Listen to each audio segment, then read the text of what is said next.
magandang kapahayagan na ating muling napakinggan. Dahil ito yung katotohanan. Ayawin man ang ating mga sarili, pero ito yung ating pananagutan sa isa't isa, sa ating kapwa. Ganapin natin ito ng buong kagalakan, buong kapamakan at kalooban, buong pag-ibig, na hindi tayo magiging masusuwayin. Pagkos tayo ay maging masunurin, mga anak ng Diyos. Dahil ito ang pagbubukalan. Ito ang magiging daan ng biyaya ng bawat isa sa atin, sampo ng ating mamahal sa buhay. Ano po?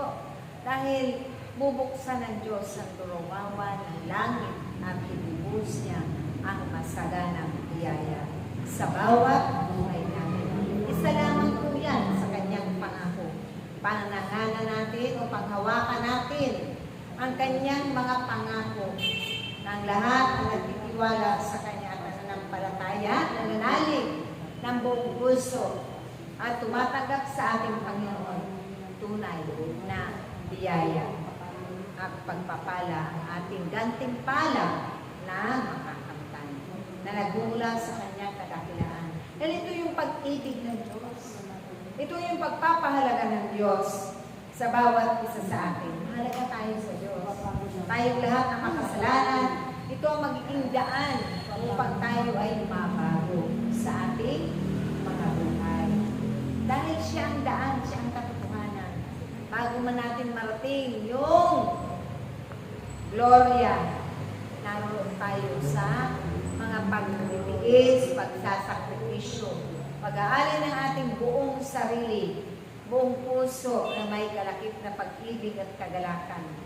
Ialay natin ang buong buo at ipagkatiwala natin yan sa Diyos.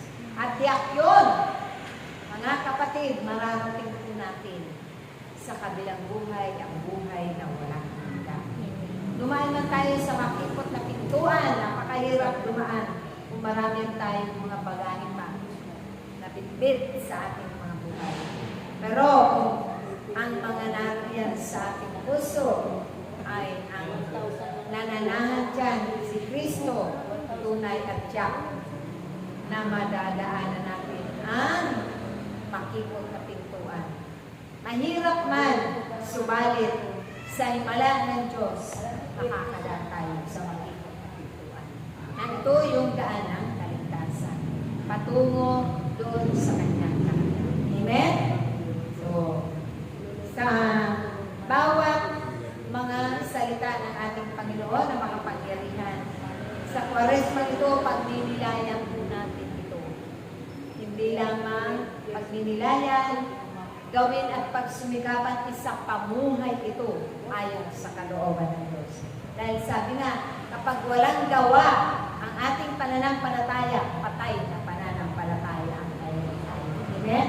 Pero kung may paggawa, sa pamuhay natin, pinagsusikapan natin kahit mahirap man, isa pamuhay ang kanyang salita. Dahil ito ang napakahalaga na maisang sa pamuhay natin. At ito rin ang ibabahagi natin, ang ipapalagana sa ating kapwa-tao at sa sanlibutan. Dahil ito ay magkakamit ng kabuluhan ang ating mga paggawa. So yun lamang po. Maraming salamat. God bless us all. Oh, I love you with the love of the Lord. Yes, I love you.